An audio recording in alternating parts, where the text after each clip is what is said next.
I'm going to quickly start off with a discussion about the program, some expectations. And like I said, if you have any questions as we work through this, please let me know. I'll make sure I have the chat up. And this is going to be a very quick PowerPoint, should not be any more than a couple minutes. So can you guys see my screen okay? Can I get a thumbs up? Yeah, okay, I got a nod from Angel, sweet. So the GradTrack program, we're really excited, like I said, to start this. This is our first meeting ever for GradTrack. So again, really, really exciting. But it also means that you guys have a really fun role to help shape this program as we move forward. So really the structure's in place for this to be a really strong program for you guys to mentor that next generation and for you to learn a little bit more about your experience, grow in your experiences and grow as an engineer. But we always appreciate feedback, especially as we're working through this program and this year. You know, things might work great and we want to hear about them. Things might be a little iffy, a little awkward, a little hard to talk about. We also want to know about that. So again, GradTrack is this year-long mentoring program that's really going to prepare our Black, Indigenous, and undergraduate students of color from sophomore to senior year from across the country to prepare better for applications, either to graduate school or applications to prepare for summer research. GradTrack is really going to be 100% thinking about what is grad school, how is it my next fit, how is it my next step. And for GradTrack, we actually have 16 grad mentors. Like I said, most of you guys are here. And that means that we have 8 circles in total. And so what that means is that each of you guys are paired with one other graduate student, and you guys get to lead and co-mentor a circle of undergraduates. And so who are our undergraduate students? We actually have 47 undergraduate students in this program, Purdue students and students from across the country. We're about 50-50 split for gender, so 51% female and 49% male. We are 57% Hispanic, 32% African American or Black, 4% Native American, and 7% of students identify as other in terms of race or ethnicity. And you can kind of see here that a number of our students, or the majority of our students, are actually rising seniors. So we have about 56% of the students in the program that are actually going to be graduating in 2022, which is really exciting. We have broken the circles down based off of age. So some of you guys might have all seniors, some of you guys might have younger students. And so how you talk and how you talk about that next step, whether it's like applying to grad school or thinking about research and summer research opportunities, will really depend on the age of the students in your circle. And I really want to, again, just flip back and stress that an important aspect of our GradTrack program, is this focus on underrepresented or BIPOC students. And I want to be really intentional here that, here at Purdue, we really care about diversity, especially ethnic diversity, racial and gender diversity in engineering. And we really recognize that we need to have the most diverse and the most the most different backgrounds coming in to tackle these problems, and that the most complex engineering problems really require these diverse thoughts, backgrounds, and ideas. And again, we're so excited and thankful to have every single one of you guys as a mentor, for our GradTrack, and also for you to share your own personal experiences and your own experiences with the next generation of your academic colleagues. So that is a really important part of this program. And then, really the goal of GradTrack is to really, cultivate this community between you guys as mentors, then also between, that next generation of graduate students and engineers. So as graduate students, our goals for you are to really share those experiences, lean into those experiences, get to know one another, and be able to have that dialogue in small groups. And for undergrad students, the big goal of this program is to help them take a huge step forward in preparing different documents for either a graduate application or summer research application. And we're really expecting these undergraduate students in the GradTrack program to come out with an enhanced knowledge of what grad school is, as well as that larger network.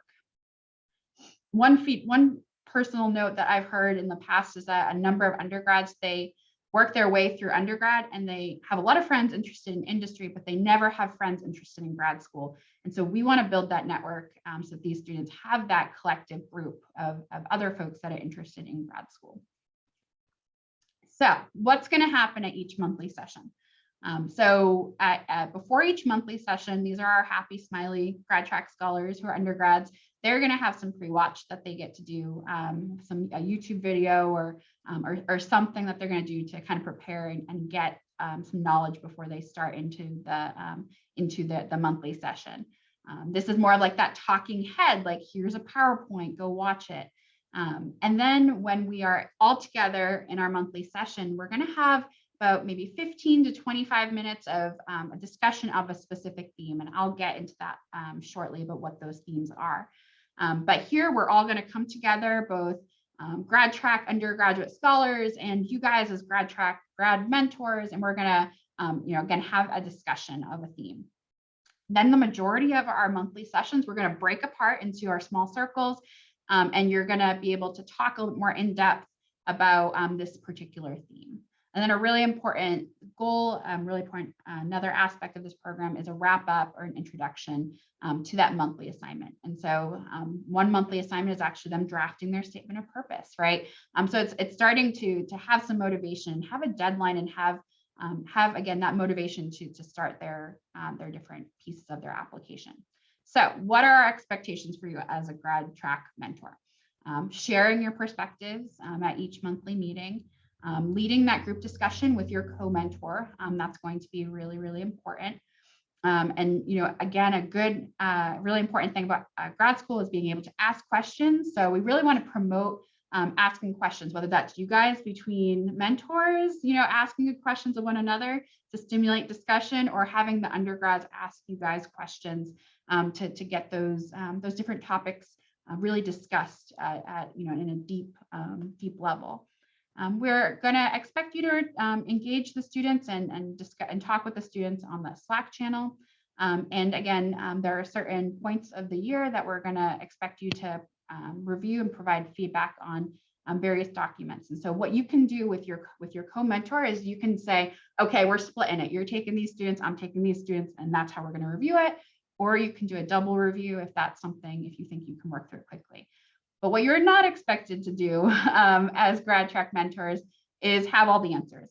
You don't have to have all the answers. If we want you to be a resource, and if you have any questions about anything that might be outside your wheelhouse, come ask me. And I can connect the student to the answer. I can provide you with some links to share with the student.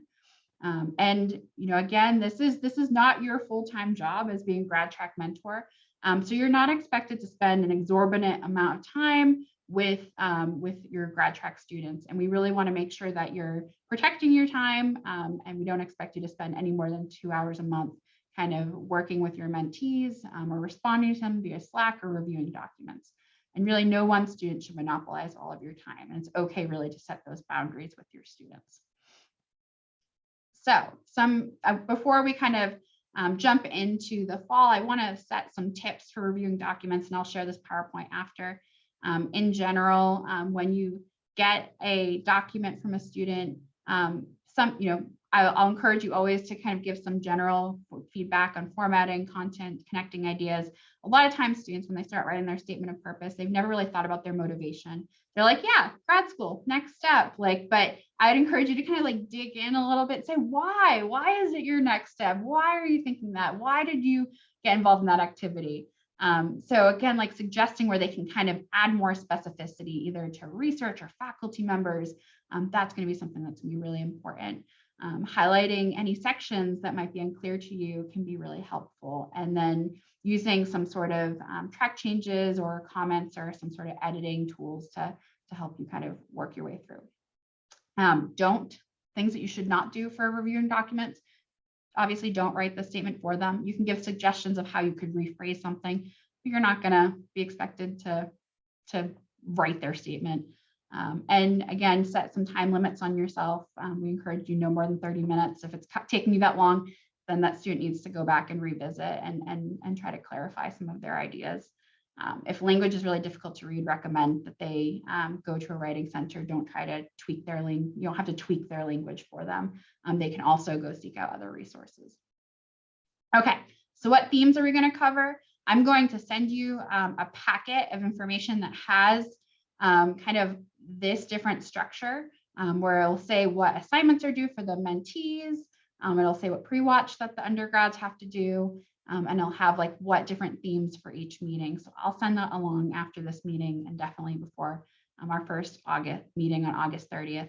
But for fall, we're going to focus on the statement of purpose, the graduate application process, how you network, how you reach out to faculty, and then jargon, because I think that's something that a lot of us struggle on. Like, how do you become a graduate school insider, and how can we really discuss that jargon? And then my favorite is that we are also providing the students with a whole bunch of questions that they can, use to stimulate conversation with you guys in the circles. And hopefully this will help so that your circles aren't just sitting there twiddling their thumbs all quiet. So hopefully they'll have questions to start to get that conversation going. Okay, so final slide. So again, some of the things in Slack, I know a number of you have already jumped in there and made introductions. By our first meeting on August 30th, I'm going to encourage you to make a team name. And one question I have that I want to put out to you guys, and you can drop it in the chat whether or not this would be helpful, but would it be helpful for you guys to have a private mentor only Slack channel where you guys can talk to each other about maybe things that you're going through or any questions that you have? If that would be helpful, then drop that in the chat and I can get that going as well, or shoot me an email and let me know. Other things to certainly look out for are mentor spotlights. We're going to try and do a monthly newsletter. So we have some information collected from you already, but then we might ping you for a few more fun questions so that our GradTrack scholars can get to know you a little bit better. And then for the stipend for the mentors, that should be paid by the middle of the semester.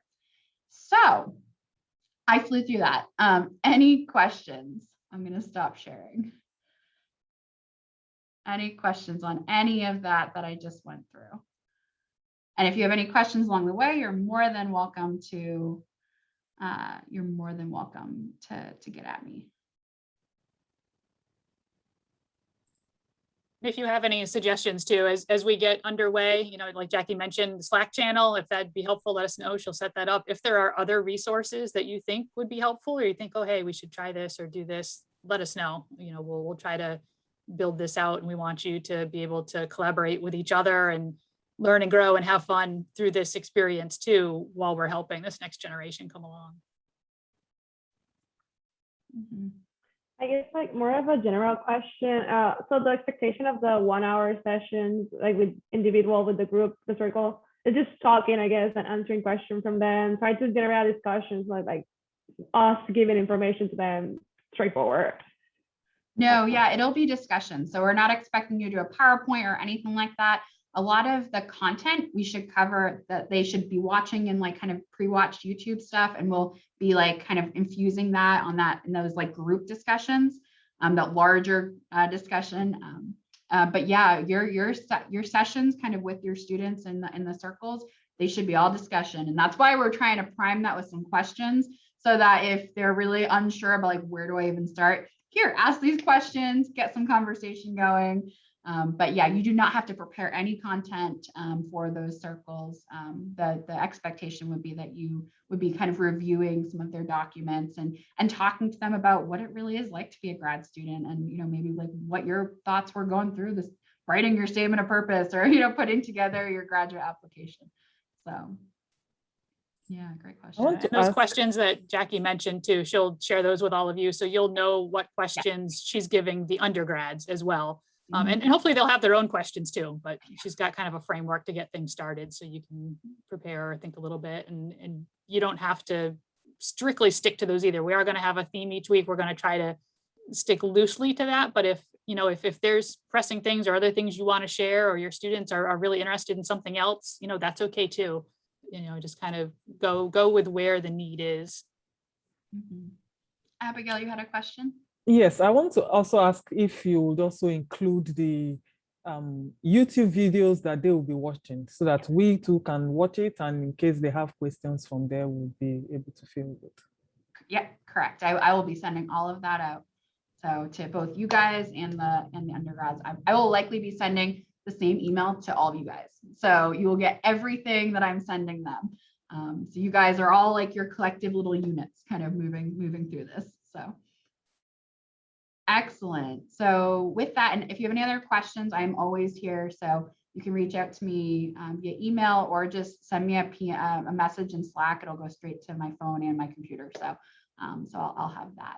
So, okay, cool. Well, I'm going to hand this over to Dr. Ernest Brothers, and I have a quick intro for him that I pulled. Dr. Brothers, actually, he did his background. He did his BS in chemistry from Delta State University. He has his master's in natural science, also from Delta State, and then he got his master's in public policy and administration from Mississippi State University. His PhD is from Jackson State University in urban higher education, and he actually currently serves as the associate dean in the graduate school, and the director of the Office of Graduate Training and Mentorship, and that is all at the University of Tennessee, Knoxville. So I am really stoked to have Dr. Brothers here today to chat, and he has such amazing experience. In the past, he's served as a co-PI for different NIH funded grants. Before his work at University of Tennessee, he actually had some roles leading the Peach State Lewis Stokes Alliance and Minority Participation at the University of Georgia, as well as many other roles. He's currently the president of the Conference of Southern Grad Schools. He's president-elect of the Tennessee Conference of Graduate Schools, and he is the chair of the audit committee for the Council of Historically Black Graduate Schools. He's also a member of the advisory committee on advocacy and public policy, ACAPP, for the Council of Grad Schools. He might even have some more roles since that bio was written, but I'm again really excited to turn it over to Ernest for this next section of our training. All right, thank you very much for that introduction. And the only thing I would add is that UT is my third SEC school. So I've had stops at the University of Georgia, as well as Mississippi State University. And then also I am a Marine veteran, and I used to be a DJ, and I'm a minister. So I've gone full circle. And something I would encourage you to do with your students as well, in your introduction, I meant to slip it in as you were going through your introductions, is always very unique to ask people to identify something that you would not find on your resume. And so what's unique about that is, and I simply do that from a diversity and inclusion standpoint. And when I think about diversity, I like to look at it from the framework of every person present represents a unique book in a living library, and every book has a unique cover. However, we can't have an appreciation for your book unless you allow us to read some of the chapters of your life. And so that way, that kind of gets the conversation going. And sometimes people are pleasantly surprised to find out what you might do or what other talents that you might have. So I'll go ahead and disclose something that you would not find on my resume, and that I am a recreational cook. Some say chef, but I won't go quite chef. And everything that I cook is typically posted on Facebook. And I do have a section called Cooking with Dr. B. And so I pretty much dabble in all types of cuisine. It's only because as a chemist, the kitchen is like a laboratory to me. And I'm a firm believer, if you are in a STEM background, you should be able to cook something because you can follow a procedure and a process. So with that said, I will go ahead and share my screen. And so what we're going to have this evening is a conversation on mentoring. And when I was preparing for this presentation, one of the things I want to emphasize to you as I go through this presentation, it's somewhat twofold. It's to also equip you as well as empower you to mentor these undergraduate students, but it's also to provide you with some additional insight as it relates to your own mentoring experience that you might be encountering as a doctoral student as well. And so typically what happens after these presentations, you have a moment of pause to think about, is this really happening to me in my graduate experience? And so it will equip you for that purpose. And so, so once I complete the presentation, or feel free to stop me at some point if you need to, but there's a lot of information that I will throw at you. However, I will be sure to provide you with a copy of the link of this Prezi in case you need to go back and review it again. All right, so I will note that a challenge facing educators is to locate, matriculate, educate, and graduate minority doctoral students in STEM. I thought it was interesting with the early statistics that were shown. And we'll note from a CGS, that's Counselor Graduate Schools, and the GRE Graduate Enrollment and Degrees report that was done between 2009 and 2019, that there have in fact been overall increases in first-time graduate enrollment of minority students, particularly between fall 2018 and fall 2019. And we'll note those groups included the Latinx group with a plus 5.7%, Black or African American a plus 5.5%, Asian a plus 5.3%, and lastly, American Indian, Alaskan Native at a plus 3.5%. But what's interesting is that despite these demographics, these groups still remain substantially underrepresented in the STEM fields. So this graph here came from the National Center for Education and Statistics. And so these are science and education, science and engineering, doctoral degrees by race, ethnicity, and citizenship.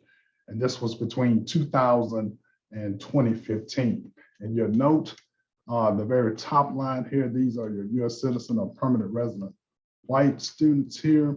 And then below here, these are your temporary visa holders. And down here, this solid blue line, which is kind of blurred in between, this is where all your underrepresented groups are. And those that I just mentioned that are not represented as much in the STEM areas. And so, you know, if I were to look at an EKG, I would say this is where you pretty much have a flat line in this area, and there's still lots of work to do. So I applaud this effort with GradTrack in that regard. So talk a little bit about faculty mentoring, and I thought it was important to make mention of it because when I saw where you're actually going to have a session as relates as you prepare undergraduate students to network and interact with faculty. So just in your own situation, you probably have quickly recognized that the cultivation of developmental mentoring relationships between graduate students and their professors is a critical factor in determining the successful completion of graduate programs. So faculty play a very unique role in ensuring the success of graduate students as well as undergraduate students. And what's unique about faculty and the influence that they can have, as noted here in this next quote, is that they can in fact introduce or integrate students into that departmental community. And we'll note that that can be unique among disciplines. So you probably heard the terms mentoring and advising. Mentoring and advising are sometimes used in a synonymous way, but they're actually quite different. So we'll note that advising is instruction or guidance that would benefit any student pursuing a particular educational course or any individual on a career path. And when we think about advising, it's just that. It's a person that give advice to say, well, you should take Professor X because they have this experience or they've done this research, but there's no relationship involved in just simply giving that advice. So we'll note that genuine mentoring involves a far deeper relationship with a student than just the role of advising the students. And this is this quote here is for doctoral students. And so while doctoral students typically work with an advisor during the dissertation process, a mentoring relationship provides personal and professional support that extends beyond the traditional advising affiliation. So it's not uncommon for a chair of a dissertation committee to be that main advisor, but note here that advising can be a role of mentoring, but not necessarily in the mentoring process. And so when we think about roles of mentoring, there are several. There to the right corner there, mentor can be in the role of a resource person, a champion, a strategist, role model, sounding board, cheerleader. And so when I typically, talk to faculty about this, many of them push back and say, I don't want to occupy all those roles. That's not me. I don't want to do that. So what I will share with you a little later in the presentation is that it's not an expectation for you to be all these different people or occupy all these different roles, but there's benefit in having mentoring networks that could provide those multiple roles that a mentee would need. So when we talk about defining mentoring, mentoring often involves career socialization, inspiration and belief in each other, promoting excellence and passion for work through guidance, protection, support, and networking. And we'll note here, this definition is one of my favorites actually, that mentoring is a dynamic, reciprocal relationship in a work environment between an advanced career incumbent, typically the mentor, and a beginner, protege, or mentee aimed at promoting the career development of both. So I'm gonna say that again. Mentoring is a dynamic, reciprocal relationship in a work environment between an advanced career incumbent, the mentor, and a beginner, protege, or mentee aimed at promoting the career development of both. So you'll note here with this definition, because it's a relationship and it's reciprocal, that means both the mentor and the mentee should be contributing to the relationship. So it was common back, I won't say in the dark ages, but a long time ago. It was common that the mentoring experience was pretty much top down. All quote unquote or perceived knowledge and expertise resided with the faculty member and the student knew nothing. However, I'm quick to remind some faculty that graduate students did not arrive not knowing something. And so they have something to contribute to the relationship as well. And because graduate students come from different walks, some have come out of industry, some have worked a while, some are military veterans. So there's always something to contribute. But the idea is that when you think about it, there should be development or an intentionality of career development of both, because both the faculty member, both the student or mentee should benefit. And even in the mentoring you're about to engage in, there should be some benefit for both the undergrad student as well as you in this process. So when we think about mentoring relationships, I will note that the basis and purpose of the relationship is the guiding, and there's that word, advising and supporting of the protege's growth. And here I add, there should be caring, mutual respect, trust, and regard in both parties. There's a transfer and sharing of information, tips, and expertise in the process of mentoring. And then lastly, the mentor helps the protege learn and integrate into a new role or stage of personal, academic, or professional development. So as you're about to go through this grad track, I'm going to introduce to you now what's referred to as the phases of mentoring. And so within the phasing of mentoring, there are four. There's an initiation phase, there's a cultivational phase, there's a separation phase, and then there's a redefinition phase. And then lastly, I forgot to drop this in here. In mentoring relationship, the mentor must adopt different roles as the need arises. And that's important because every student or mentee may have a different need in a moment of time. And you have to kind of determine when or can you meet that need. I'll give you a quick example. So when I was at Delta State University and my assistant was actually a work study student, and I was still very salty from the Marine Corps.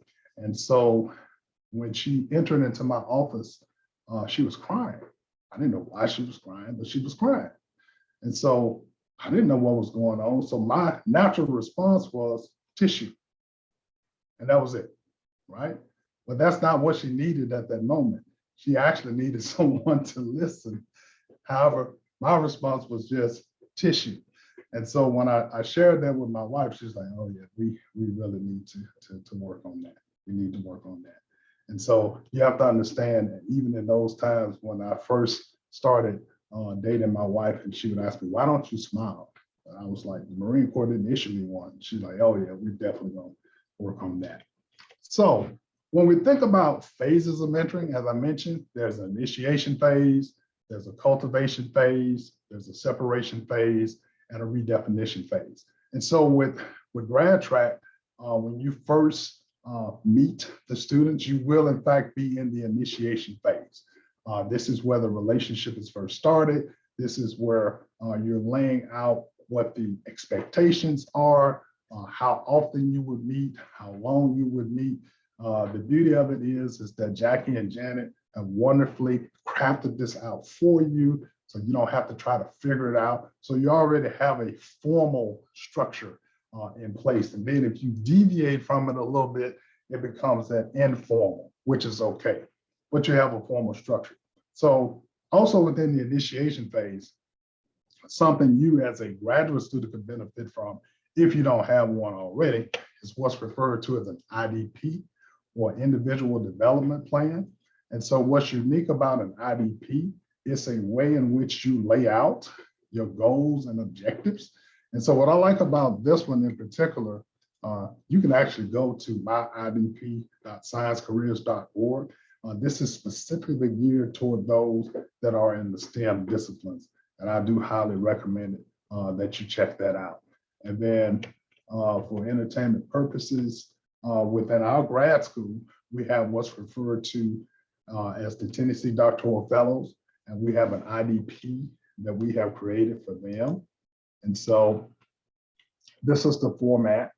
Basically, we ask students to first do their own skill assessment of themselves, what are their strengths, what are their developmental needs, then what are their goals, whether they're short-term or long-term. But in those, you have an estimated completion date, an actual completion date. Say for instance, what additional skills do you need? How you acquire them? When will you acquire them? What are your career goals? What skills you need? What type of work would you like to be doing? So this is generic enough where if you needed to, you can modify for your own individual purposes. And I would encourage exposing those students to the IDP as well. So when we get to the cultivation phase, this is one of my favorite ones. It says the positive expectations that emerge during the initiation phase are continuously tested against reality. You probably ran into this yourself when you first met with your faculty mentor. You probably said, well, let's meet once a week. And then classes, labs, and everything else did not make that possible. And so now you had to modify that. Instead of once a week, it might be once a month. Or in some cases, it might be once quarterly. However, in the cultivation phase, you want to focus on those things that work, and then you want to eliminate those things that do not work. When it comes to the separation phase, you can separate from your mentor. I know a lot of grad students will be fearful of saying, can I actually fire my mentor? Absolutely, you can. But hopefully if there's a separation phase, it's an amiable separation, because there are times in the separation phase where either the mentor or you have maximized the use of that relationship. So in other words, there's nothing more that you can get out of that mentoring relationship. So it might be time to separate, and that's okay. And so oftentimes when we think about mentoring, you don't have to be a mentor for life. It could be for a period of time. You know, it could be for a month, a week, a year. It could even be for a day, but you can actually have a separation. Then you have what's called the redefinition phase. This is where both individuals continue to have some contact on an informal basis in order to continue the mutual support created in earlier years. So what this simply means is that once you graduate, it could be a situation where you were the mentee, the faculty mentor was the mentor, and because of now your new knowledge and expertise, you might in fact become the mentor and the faculty member becomes the mentee. So I'm going to stop share for a second, see if everybody's feeling good. Neurons burning. We're good. Any questions so far? Good. All right. We're going to rock it out.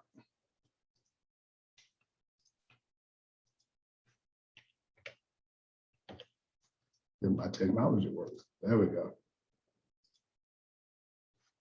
So here we have some communication expectations, and oftentimes this is where most mentoring relationships crash, lack of communication. And so for both the mentor and the mentee, because it's a reciprocating type relationship, there should be some communication expectations. For the mentor, communicate your expectations of your mentee. Nobody's a mind reader. I remember very vividly before my wife and I got married, I told her, I said, I don't have any tarot reading cards. I don't have a crystal ball. If you don't tell me what's on your mind, I will not know, and vice versa. Create a plan with your mentee of how to achieve milestones. And I think that's important. When you think about milestone is completing that statement of purpose. That milestone could be completing an application for graduate school. So, and then adapt your feedback to your mentee's learning and communication style. That's very important. Now, I think many of you, as I observe from a generational standpoint, don't throw things at me if I don't get your generation right. But typically these days, I'll say, in higher ed, even in higher ed, you can still encounter a traditionalist, someone born between 1922 and 1944. Higher ed, there's longevity. You know, as long as the brain is good, you can stay in higher ed forever. Then you have baby boomers, and then you have Gen X, and then you have millennials, and now we have Gen Z. And so with every generation, there's a preferred way of communication. And oftentimes the baby boomers, it used to be prior to COVID, face-to-face interaction. But either way, you have to identify the mentee's preferred learning style and communication. And then you have to set realistic timelines. For the mentee, communicate your expectations to your mentor. Discuss your goals with your mentor and create a plan of how you will achieve milestones on the way of reaching your goals. And that's where an IDP could come into play. And then inform your mentor about your learning and communication preferences, and then set realistic timelines. So this is one of my favorite ones. So if you don't know anything about mentoring, this model by Blanchard and Diaz-Ortiz, what this mentoring model does, it gives you a basic shell in which to create a mentoring model. So they use the term mentor as an acronym, where M is for mission, E is for engagement, N is for network, T is for trust, O is for opportunity, and R for review and renewal. So the M is mission. Here, there will be a development of a short mission statement that will ensure that the needs and expectations of both the mentor and the mentee are met. Once again, an IDP, individual development plan, could be used for that purpose. So it's very important for both the mentor and the mentee to have a good understanding of what are your expectations out of this relationship. E is for engagement. And so this has pretty much been established for you, how often you would meet and how much time you're expected. So here, both the mentor and the mentee agree on the when, where, and how of communications, as well as scheduled meetings. The N is for network. Developmental networks can be expanded through the contacts of both the mentor and the mentee. I'll touch a little more on that when I talk about network mentoring. T is for trust. This is huge. Trust is the core value of the mentoring relationship. Honesty and clear communication should foster the trust between the mentor and the mentee. And this is something that one has to work at. It doesn't necessarily come automatically. The O is for opportunity. Try to create opportunities to grow for both the mentor and the mentee.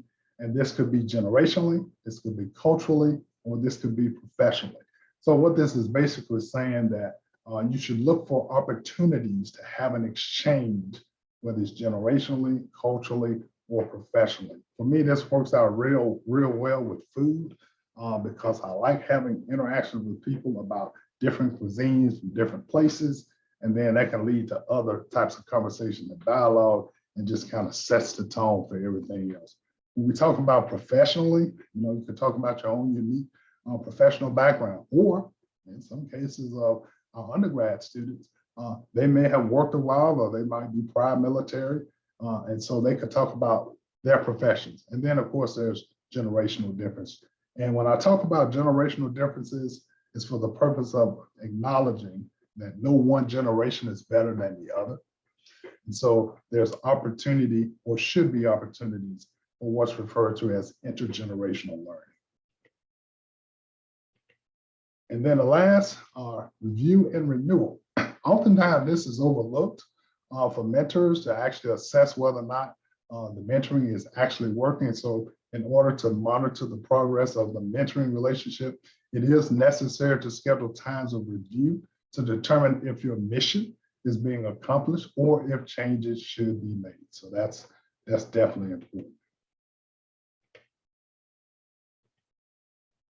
So the last two things I want to discuss with you, what's referred to as cross-cultural and network mentoring. So when we think about cross-cultural, we'll note here that navigating a multicultural environment requires mentoring from a cross-cultural context. Davidson and Foster Johnson argued that a major flaw of traditional mentoring programs is the exclusion of differences between racial and ethnic groups. And we'll note here this definition from Crutcher. Cross-cultural mentoring involves an ongoing, intentional, and mutually enriching relationship with someone of a different race, gender, ethnicity, religion, cultural background, socioeconomic background, sexual orientation, or nationality. But the key words to pick up on here, cross-cultural mentoring involves an ongoing, intentional, and mutually enriching relationship. Ongoing means that you have to continually work at it. You also have to be intentional because it's not going to happen by itself. And it should be mutually enriching for both involved. This gentleman here, this was my mentor, Dr. Henry Outlaw, when I was at Delta State University. It was funny that his last name was Outlaw, and I really considered him to be an outlaw. Unfortunately, Dr. Outlaw passed away February 21st of 2015. But when I arrived at Delta State, and at the time when I was at Delta State, there were no faculty of color. And then when I graduated, I was one of two African-Americans that graduated with a bachelor's degree in chemistry. And for whatever reason, Dr. Outlaw took an interest in me. Not that he had to, but he chose to. And so oftentimes when we think about cross-cultural mentoring, there could be a situation where the mentor does not look like you, or the mentee might not look like you, but there are opportunities for this cross-cultural exchange. And so that's why it has to be intentional. And when we think about cross-cultural mentoring, it really entails that you get into the social, historical, and political context of that individual. Or as I like to say, you have to get into the DNA of the person that's in front of you to have an appreciation for from where they came to where they are. Because if you don't take that into account, you can put them at risk or jeopardy, depending on the environment in which they may find themselves. So when we think about network mentoring, there's a quote here, mentoring for staff might include working with an individual or network to identify answers to questions about a particular department or the campus community as a whole. And so when you think about mentoring networks, we also think about it as also a network for resources as well. And so oftentimes those staff members, those administrative assistants, those within the department, they can direct you to a lot of different resources. But when we think about network mentoring, the idea is not trying to identify a one-all be-all mentor, but in fact have a network of mentoring. So we know that network mentoring encourages individuals to draw support from a diverse set or team of mentors. In essence, a network rather than an individual provides the functions associated with mentoring. And this is something that will benefit you as well as graduate students. So here's a mentoring network map that I found to be quite effective. And you can get this from the National Center for Faculty Development and Diversity. So of course, the person in the center is you, or it could be your mentee. And so you'll note these categories where you or the mentee might need assistance: professional development, emotional support, intellectual community, a safe space, role models, accountability, access to opportunity, sponsorship, substantive feedback. Now, what's interesting about this network, the reason why it's beneficial is because you're not likely to find one person that can do all of these things or do them well. And so I'll always remind students and I always remind leaders, especially, you're only as good as your supporting cast. And this supporting cast, this network of mentors can help you accomplish your goals. So I wanted to share with you some individuals that were in my mentoring network. And so this gentleman down here, this is Dr. Joseph Stevenson. Dr. Stevenson, he was the founder of the PhD program that I graduated from at Jackson State. And brilliant man, 5 degrees. I think his dissertation was 2 volumes, 581 pages. I know you're wondering, how do I know that? That's for another conversation. And so, but the unique thing about Dr. Stevenson, and when I first met Dr. Stevenson, I met him, he was the provost at that time at Jackson State. And I had to interview a senior level administrator of an institution as part of a course I was taking.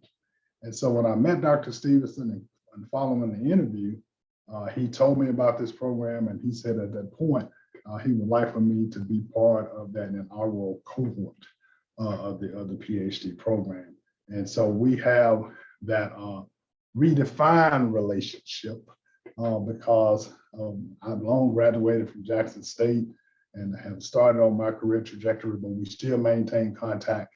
And specifically, if he has questions or looking for some insight as it relates to recruitment, retention, and graduation of underrepresented minorities in STEM. This is Dr. Tondanita Johnson, who was also in my cohort. And so when we were in the program together, we were actually like 50 miles apart by institutions. And so when we graduated together, we were #1 and #2. I won't say who was #1 and who was #2, just that we were #1 and #2. And so, but we have maintained contact with each other throughout the years, even when she was at Stony Brook, Middle Tennessee State. She's now in Alabama, and she also worked here for the UT system here as well. This is Dr. Tia Dumas. She's Associate Dean of Graduate School at Clemson University. Tia and I had an opportunity to co-present together as related to professional development. She's been very instrumental in a lot of initiatives that I've explored as it relates to professional development. And then this is Nashara Mitchell. She's a lecturer and innovation lab director at Butler University. Nashara has an interesting background. She actually has a JD as well as an MBA, but prior to this position, she was a recruiter at Indiana University. And she was very instrumental. We have co-presented together on mentoring, but more importantly, she was the one that pushed me. She pushed me to become president of the council, the Conference of Southern Graduate Schools, because initially I was not going to do it. She's like, yes, you will. And so she literally pushed me out there. But I showed you this to let you know that your mentors or your mentees, your mentors rather, can come from all different walks. But what's more important is that when you assemble your network, they're helping you accomplish your aspirational goals. And that's our presentation. So we're opening it up for questions. And so you won't think I made this stuff up. There are the references for your reference.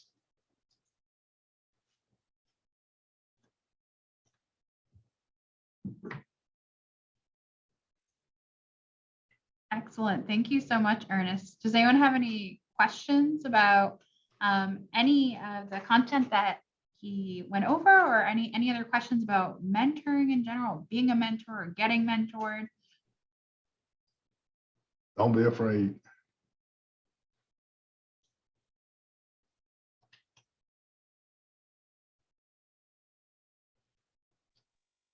I have a question.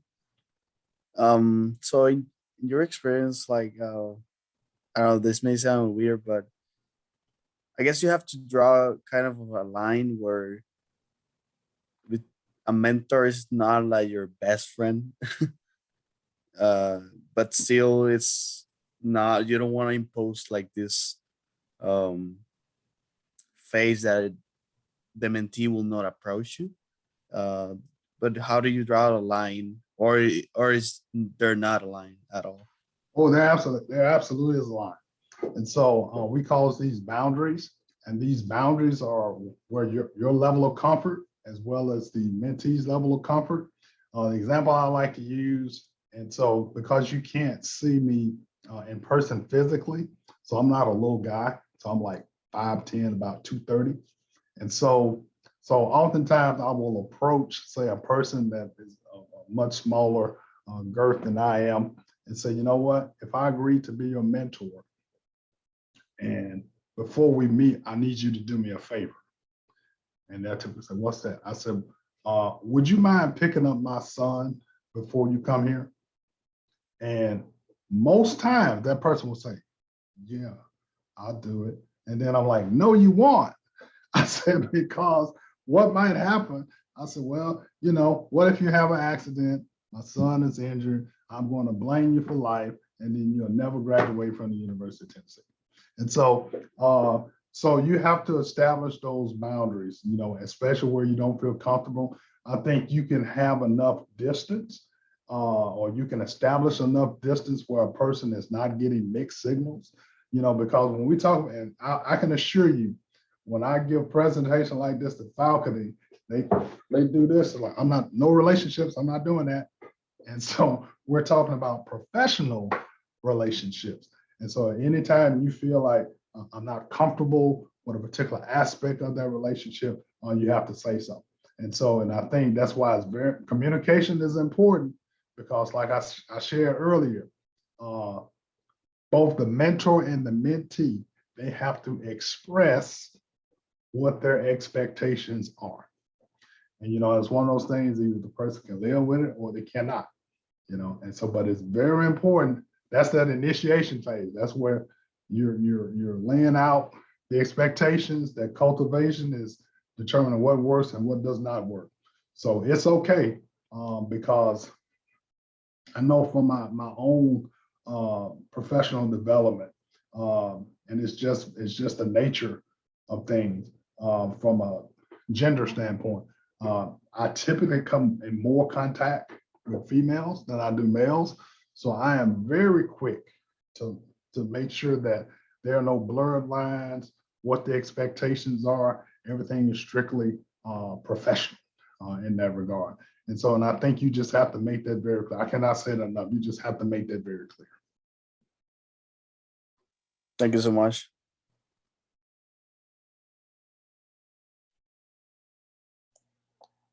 So I have a question. Yes, sir. So based on this new reality that we are all working virtually, what challenges can we expect from working virtually as a mentor with other students? So I think a challenge you could encounter is disengagement. And I think that's why it's very important to establish those times in which you're going to communicate, and make sure that the times that you have set to communicate, that you hold true to doing that. So I recall when COVID first broke out, I had a mentee. She was a junior. And so, and she eventually transitioned back to Memphis. And so, which is like 6 hours from UT, but we scheduled monthly the times in which we would communicate. And so, and I never missed a meeting because once you disengage, typically what's going to happen, that mentee is going to drift away. So you want to make sure that you maintain that contact, that engagement, however, whether it's, sending a quick text, send a quick email, it's no different. I laugh now. So if I were to call my son right now using this device, if I were to call him right now, he would not pick up. However, if I send him a text, he's going to hit me back 6 times before I could get to my next sentence, because this is his preferred method of communication. So I have to acknowledge that's his preferred method of communication. But the other part of that is he knows my preferred method of communication is talking on the phone. So we have to have a compromise that he's going to talk to dad at least once a week. However, I text with him every day.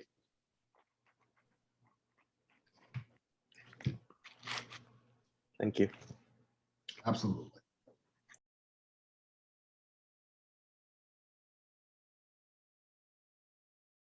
I have a question for Jackie and Janet. Do you have a patent on this GradTrack? I mean, I really like it. I didn't want it to show up somewhere else, and you suddenly said, "Man, that looks mighty familiar." Well, get at us first. We can let you know how this first year goes. But a lot of this program was actually structured off of. So it goes all the way back to Boston when I was a grad student. There's a lot of Association for Women in Science groups that did kind of this mentoring circle thing. And then I brought that to our engineering academic career club at Purdue. And we've done that like twice. And we did it virtually this past summer and it went really well. So that's kind of how the program is. And then it kind of evolved even further to GradTrack. So it'll be fun to see how dovetailing the mentoring circles with some content and some pre-watch and some assignments, how that's all going to go. So, but yeah, happy to debrief after this and yeah, past this. I think it's impressive, and I think for the students present, something that you can think about as well. We've talked a lot about mentoring, but there's a lot of value in peer-to-peer mentoring. As doctoral students as well. So you could establish something very similar within your own unique departments and programs, for that particular purpose. Because I think most students, the thing that they struggle the most with is transitioning into graduate programs. And depending on where you come from, if you didn't do undergrad at Purdue or you're coming from somewhere else, there's already enough stress with grad school. And then, some struggle with imposter syndrome, trying to figure out, do I really belong here? And, all those other dynamics. But it makes a difference when you can have that kind of peer-to-peer interaction. It could be that second or third year doctoral student talking to a first year doctoral student, tell them, calm down, take a breath. The world is not going to come to an end. We were able to get this far, and we still have our sanity. And, that depends on what day you might ask, but we still have our sanity in that regard. But I think it's very important as you interact, particularly with underrepresented minority students. I think it's very important to hear the story. And what I mean by hear the story is oftentimes there's assumptions made, especially across race and gender, that everybody's the same. So an African-American that's from Mississippi experience would be different from an African-American experience from Washington, D.C. So you have to kind of take that into account. And you can never assume that everybody is the same. And so that's why you have to have that interaction and communication. And it is awkward because, when you talk about trust, nobody just want to just like unpack everything about who they are. So that's where the trust comes in. So, it's I still laugh about this. My wife, I refer to my wife a lot because we're like best buds. We grew up together. She's like a block from where I grew up. And so it's almost like when you're having conversations, it's like an hors d'oeuvre tray, and you keep tasting that hors d'oeuvre till you get to the one that you really, really like, and then you hone in on that one. So it's almost very much the same way as you're having these interactions with the students. You're trying to find what is it that they really, really like or interested in, and then you can kind of go a step further from there, and vice versa with you as well. So you sharing some unique things about yourself. And so I noticed quite a few of you from Puerto Rico. I've been there twice. Man, I'm gonna say this, I'm gonna let it go. So I'd never been to Puerto Rico, never. I didn't know what to expect. However, when I did arrive, I think one of the most entertaining rides I had was in a cab. It was a van, and I did not know that the seats were not bolted down. And so it was quite the experience going back and forth with seats that were not bolted down. But the thing I loved the most was the fact that you don't need an excuse to party. I mean, a block party would just pop off anywhere. I was just always amazed by that. Band would come out, music blaring, food. I'm like, this is the place for me. I mean, it was one of the most unique experiences I've ever had. Just people that's just always festive. And I'm like, man, I like that. So I just had to share that with you all there.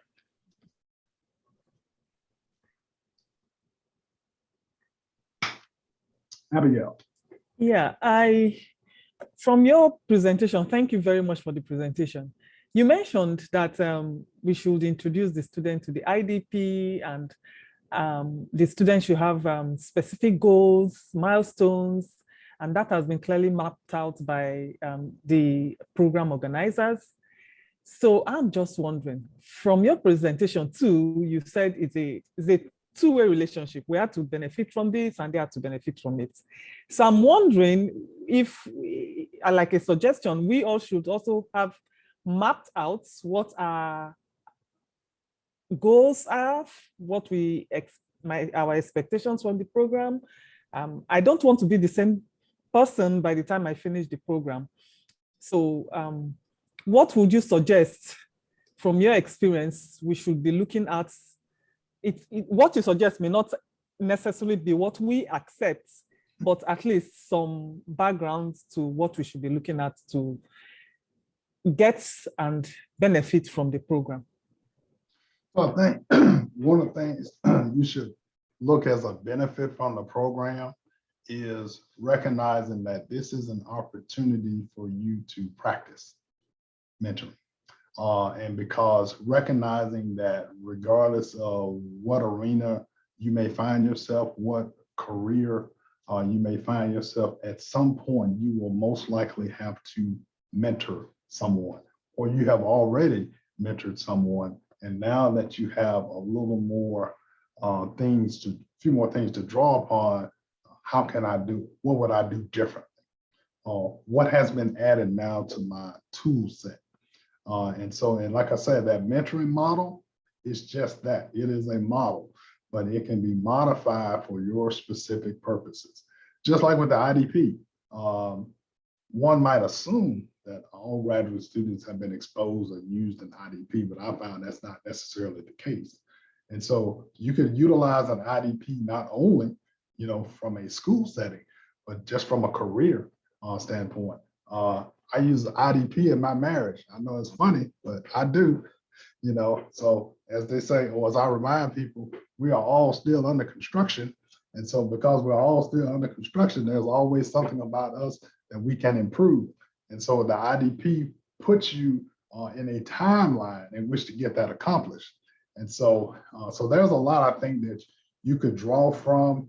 And then I think it's very important to utilize your unique experiences as well. Think about how you can infuse culture into the mentoring process, specifically if a student does not share the same culture. So there's an opportunity for you to grow as well as for that person to grow as well. So there are a lot of different things. Have fun with it. Initially, it's going to seem awkward, kind of clunky like, because you're not quite sure. That's that formalized structure that's in there. But after that first session, you'll see where, okay, I got it. So I can do a little informal here. I can do a little improvisation here. So doesn't have to be quite as rigid. Not saying that it's rigid, Jackie. I'm just saying. But you can make some flow and adjustment that works for you and that mentee.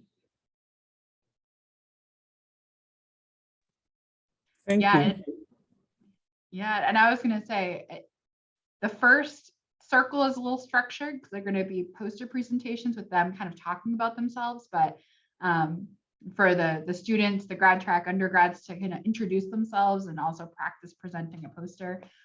But you know, again, it can be fluid. It doesn't have to be like poster, poster, poster, poster, poster. It can be like poster. Okay, a couple questions. Like, let's get some dialogue going on what you just told us about yourself, right? Or you can just, you know, pull a page out of Dr. Brother's book and say, okay, now what's not on that poster that we should know about you, right? You can ask every single student in your group that.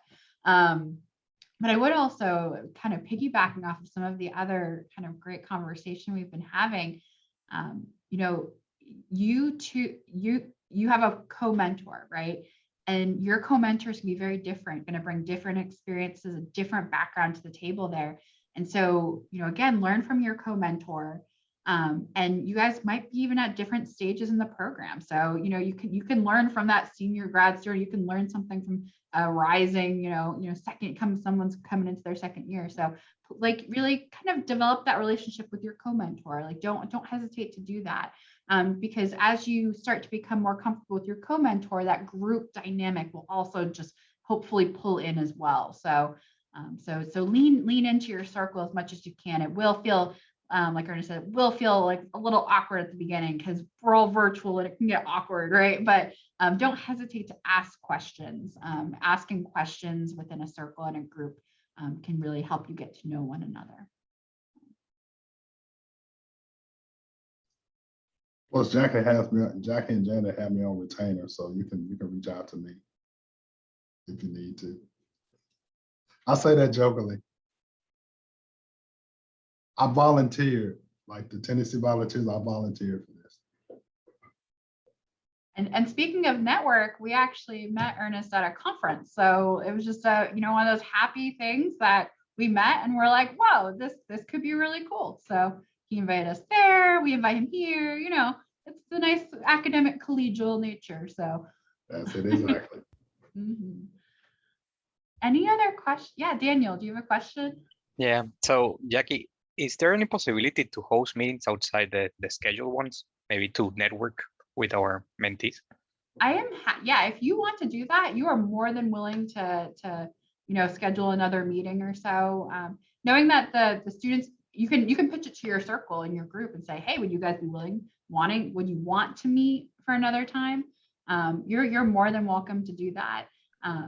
Just know that some of the students might be juggling a lot with their classes this fall. So if they can't meet, it stinks, but it might happen. But yes, if you want to hold informal meetings, you're more than welcome to do that. I would again remind you to be protective of your time.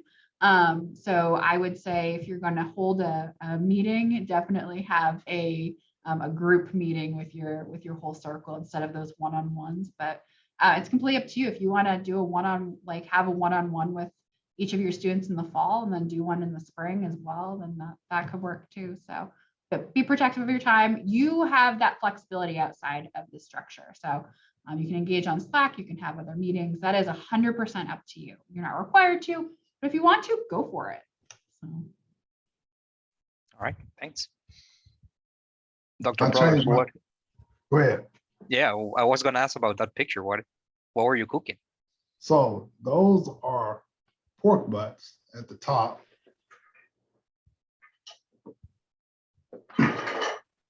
And ribs at the bottom. So I like to smoke a lot of different meats. Matter of fact, those pork butts, that's typically 8 hours of work. And so low and slow, about 250. And then the ribs, typically their baby back spare could be anywhere from 4 to 4.5 hours, give or take. I just did a brisket not too long ago. It was about 10 hours. So it's a passion. It's a hobby. It's a hobby. If you're ever in Tennessee, I got you.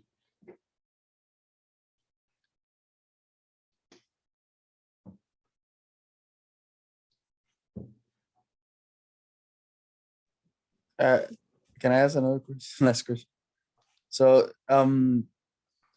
yeah, so we're humans and we'll probably make mistakes. with our mentee, what would you suggest to be a good way to deal with accepting the mistake, but you don't want to blow the trust the mentee has on you? Like, I don't want him or her to question everything he said. I'm saying it's wrong, but at the same time, it's inevitable that I will do some mistake, right?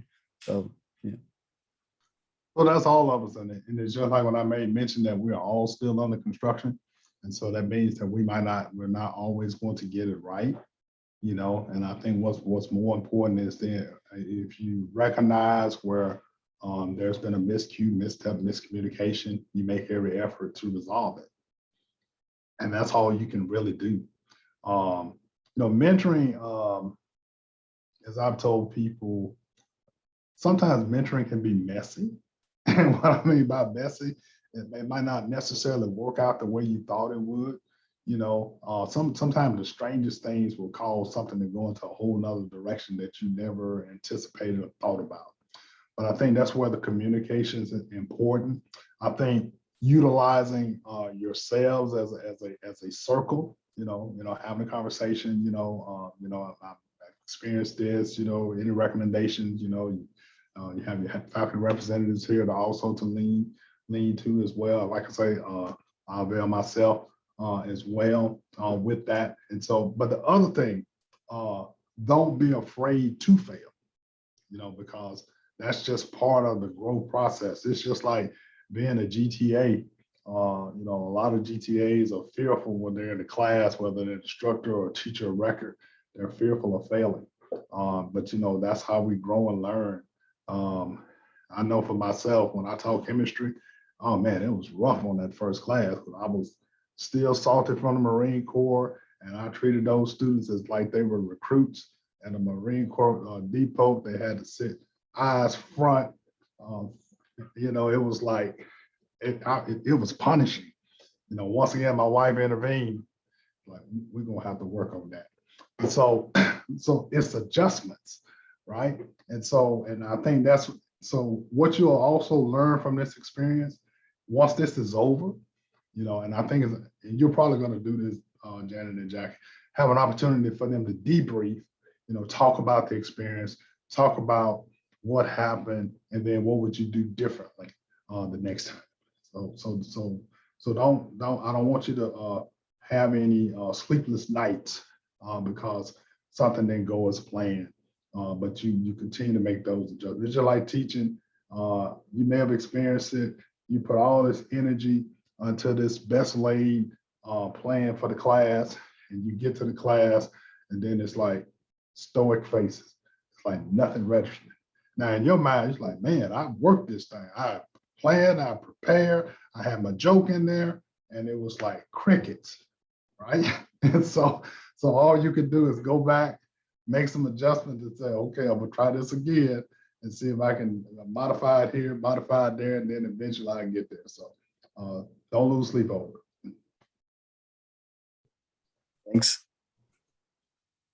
And I will throw out there that I think we're going to try and plan like a mid-fall semester, like quick meeting, just to all kind of mentors come together. So it'll likely be in October sometime, and I'll send out like a calendar poll to figure out what time works for everyone. But just to touch base, like maybe for half an hour, 45 minutes, be like, okay, what's working, what's not working, how, if there are circles that are really working, what are you doing? How are they thriving? So we will kind of be factoring those in across the year, just to check in. And I would encourage you, if you hit a roadblock and you don't know what to do, whether that's just like a question someone asks, you don't know the answer, or if you're like, crap, I don't know if I should have said that, or maybe I told the wrong thing, you can reach out to me and we can troubleshoot it. And I think what Dr. Brother said, we are all human, right? And approaching your students and saying, I'm human, a faculty member is human. And what I told you maybe last week wasn't the correct information. So here's the correct information. And now you know it, and you will move forward, right? And it's okay to be wrong, right? And then just kind of remembering that. And we actually have a whole session in the spring that's going to be talking about like how to fail, because guess what? Like, you're in academia, you're not going to be 100% all the time. You're going to have papers rejected. That's life, right? And so failing gracefully is really important, right? And I think most undergrads don't know how to do that, and most of us don't like to fail. So, and that's okay. So we're gonna talk a lot about that in the spring too. So, you know, I'll give you a chance to reflect and also kind of share that knowledge with the undergrads. I know I was nervous with this group. I'm like, engineers. I'm like, I was intimidated as the introduction was going around. I'm like, okay, right. But just let it roll. Yeah, you know, I like to inject humor, you know, because I tell my wife every day, you have to find something to laugh at, even if it's yourself. You know, because sometimes we take ourselves too seriously, and I had to grow to that, you know. And so, like I say, grad school is tough enough, and I have like about 5 other mentees that are doctoral students, and every day I try to give them something or find something to laugh at, and you know, and sometimes they come in the most unlikely places, and so. I never thought I would get so much entertainment out of cats. Cats are hilarious, only because they have their own personality and attitude. And so you just never know what to expect from them. And then sometimes you find the most unusual things during this time of COVID to find entertainment in. Here lately, I've been watching on Netflix called Outback Truckers. And so these are truck drivers in Australia. I mean, I had no clue. The terrain in Australia. I mean, I felt that God was angry with Australia because of everything that happens with the terrain, the weather, it's desert, it's all kind of stuff. But just to watch these truck drivers make those adjustments and changes, and they still have humor. And then last night I was watching Fastest Cars, right? Just some of those things that you can find some humor in, mindless, just to kind of get away from the day-to-day grind of being a graduate student. So you have to take care of self. Also being mindful that the undergrad students, they're experiencing pressures, challenges, you know, things of that nature. And that's where the communication comes in at. And so, and just be aware, most undergrad students and those from underrepresented groups, they're going to be reluctant to open up. They really, really are. They're going to be reluctant to open up. And, you know, so just like I say, just give them the space and vice versa. You know, it's a process. It's a process. And so, but most importantly, try to have fun with it. It's a growing experience for you to have this. I just think it's amazing. I commend all of you for participating in this because it's something that's needed. And so this is a valuable service that you're doing. So like I said, my hats off to you and to the leadership as well. Excellent. So with that, if there are any other questions, feel free to ask them now, or else we will wrap up. Any other questions? No? Oh, well, you're more than welcome to reach out via email and on Slack as well. And again, a quick virtual round of applause for Dr. Brothers. And again, I'm very excited for this program. I think it's going to be great. And I'm so happy and excited that you guys are all our mentors in the program. So some quick announcements. Our first meeting will be Monday night, August 30th. That will be our whole meeting with all the mentors and all of the undergraduate mentees. We will do a quick welcome again there and talk about expectations with the undergrads as well. And then we'll bust you guys off into circles for your poster session introductions. And then we're actually having a professor from chemical engineering talk about some of the do's and don'ts of statement of purpose, some things that he's seen through reading over lots and lots of statements of purposes. So we're going to have again, it's going to go real fast this year. We're going to blink and it's going to be like January, I feel like. So, but as we're working our way through, again, if you have any questions, if anything comes up, don't hesitate to email me because we can certainly tackle that. But thank you again for your time. Thank you, Dr. Brothers, for your time. And I will see you all soon.